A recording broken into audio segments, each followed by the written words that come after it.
اعوذ باللہ السمیع العلیم من الشیطان اللعین الرجیم بسم اللہ الرحمن الرحیم بہ نستعین وصلی اللہ علی سیدنا محمد وآل بیتہ الطاہرین اللہم صلی علی محمد وآل محمد وعجل.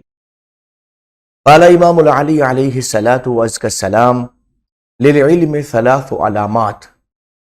مولائے متقیان ارشاد فرماتے ہیں علم کی تین علامت، یعنی اگر تین علامتیں نظر آتی ہیں تو وہ علم ہے، اور اگر یہ تینوں علامتیں نظر نہیں آتی تو وہ علم کہلانے کا مستحق نہیں.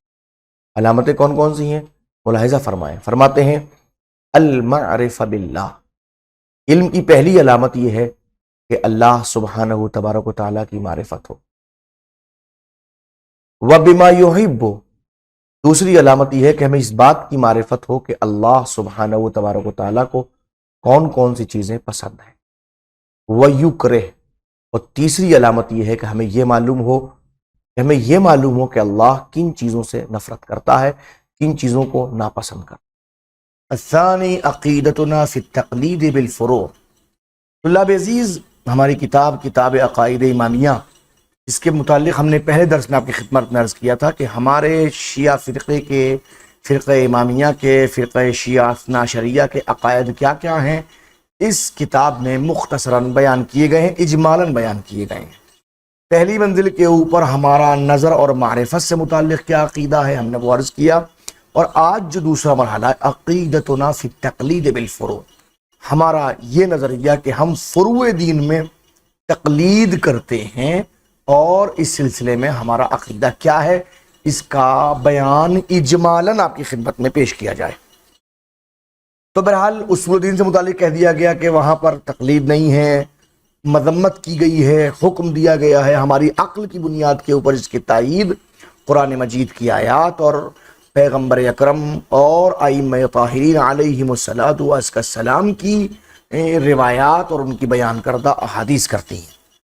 اما فروع الدین، جہاں تک مسئلہ فروع دین کا ہے، وہی سوال میں فروع دین کیا ہوتے ہیں؟ وہی احکام الشریعہ، احکام شریعت کا نام فروع دین ہے. المتعلق بالاعمال، جن احکام شریعت کا تعلق ہمارے اعمال سے ہوتا ہے، ان احکام شریعت کو فروع دین کہتے ہیں. فرماتے فلا یجب، واجب نہیں ہے، فیہا، انہی احکام شریعت کے اندر، النظر والاجتہاد، نہ اس میں نظر واجب ہے نہ اجتہاد واجب نہیں ہے. پھر بل یجب فیہا، بلکہ واجب ہے ان احکام شریعت کے اندر. اب سمجھیے گا، اذا لم تکن من الضروریات فی الدین الثابت بالقطع كوجوب الصلاة والصوم والزکوۃ احد امور ثلاثہ، بلکہ واجب ہے بل یجب فیہا. اب یہ جو ہے آپ دیکھ رہے ہیں ڈیش، اس ڈیش کو ڈیش سے ملائیے، یہ در حقیقت یہ بریکٹ ہے، ٹھیک ہے نا. کیا واجب ہے؟ بل یجب فیہا احد امور ثلاثہ. بات واضح ہو رہی نا؟ بلکہ واجب ہے تین میں سے کوئی ایک امر ہمارے اوپر، نہ اس میں نظر اور اجتہاد واجب نہیں، بلکہ تین امر ہیں، تین امر میں سے ہم پہ ایک واجب ہے ہمارے اوپر. اب بریکٹ کو پڑھ لیتے ہیں. اذا لم تکن من الضروریات، جبکہ ان احکام شریعت کا تعلق ضروریات سے نہ ہو. کون ضروریات؟ فی الدین، جو دین میں ضروری ہیں. الثابت بالقطع، اس لیے کہ کچھ ایسے ضروریات ہیں جو دین میں ثابت ہیں اور ثبوت ان کا قطعی ہے، یقینی ہے، یعنی یقین کی بنیاد پر ثابت ہے کہ یہ چیز دین کے ضروریات میں سے ہے. یعنی اگر ہم اس چیز کو تسلیم نہیں کریں گے تو ہم بے دین کہلائیں گے.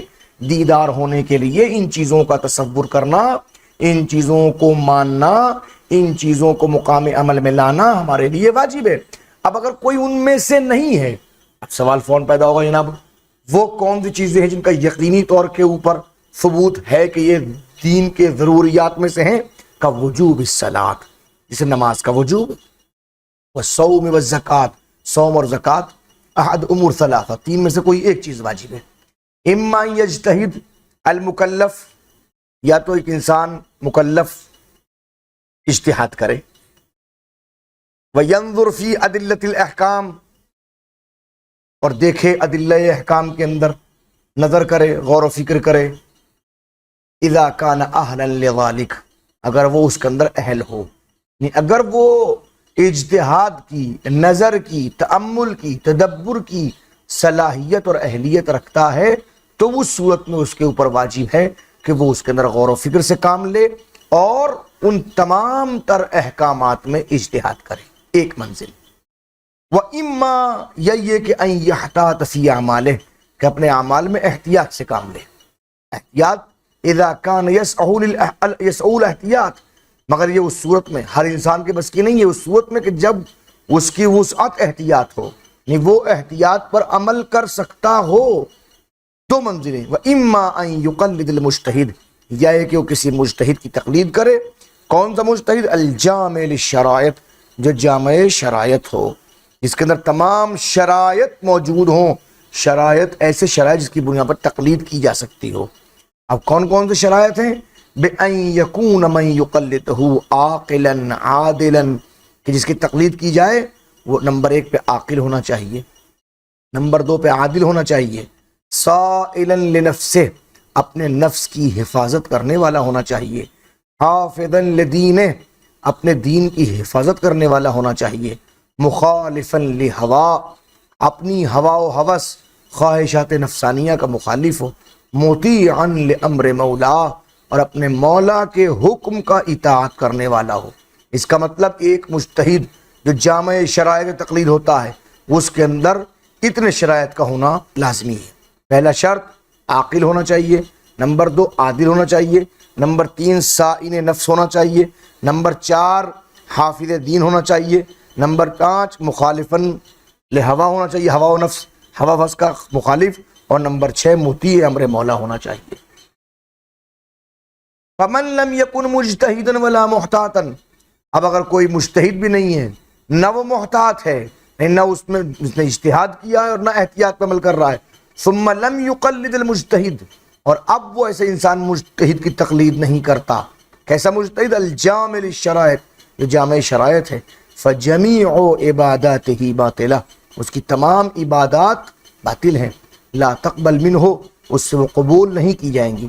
نے قبول جبھی ہوں گی یا وہ مجتہد ہو یا محتاط ہو یا وہ کسی مجتہد جامع شرائط کی تقلید کرنے والا ہو۔ وَإِن صَلَّى وَصَامَ وَتَعَبَّدَ طُولَ عُمرِهِ، حالانکہ اس انسان نے نماز بھی پڑھی، روزہ بھی رکھا، عبادت بھی کی، اور عبادت کتنے کی؟ طول عمر، اپنی عمر کے پورے طولانی حصے میں جتنی اس کی عمر تھی اتنا زیادہ عبادت کی، الا، مگر ہاں ایک صورت ہے کہ وہ بغیر تقلید کے کیے ہوئے اعمال، نماز، روزہ و حج و زکوٰۃ و عبادات مکمل عمر بھر کیے ہوئے، وہ ایک صورت میں باطل ہونے سے بچ سکتے ہیں، اذا وافق عملہ رأی من یقلدہ بعد ذلک، کہ اگر اس کا وہ تمام عمل اس شخص کی رائے کے مطابق ہو جائے جس کی اسے تقلید شروع کی ہے۔ یہ فرض کیجئے اگر کوئی انسان 50 سال کا ہے، 50 سال میں 49 سال 364 دن تک اس نے تقلید نہیں کی اور نماز، روزہ، حج و زکوٰۃ جملہ عبادات کیے، اور 50 سال ہوتے ہی اس نے کسی کی تقلید کر لی۔ اب گزشتہ 49 سال 365 دن کے اندر سے 15 سال اس کو اگر خارج کر دیا جائے، اگر وہ مرد ہو 9 سال خارج کر دیا اگر وہ عورت ہو، اور اب اس کے وہ تمام تر اعمال جس کی وہ تقلید کر رہا ہے اس کی رائے کے مطابق ہو جائیں تو باطل نہیں ہوں گے۔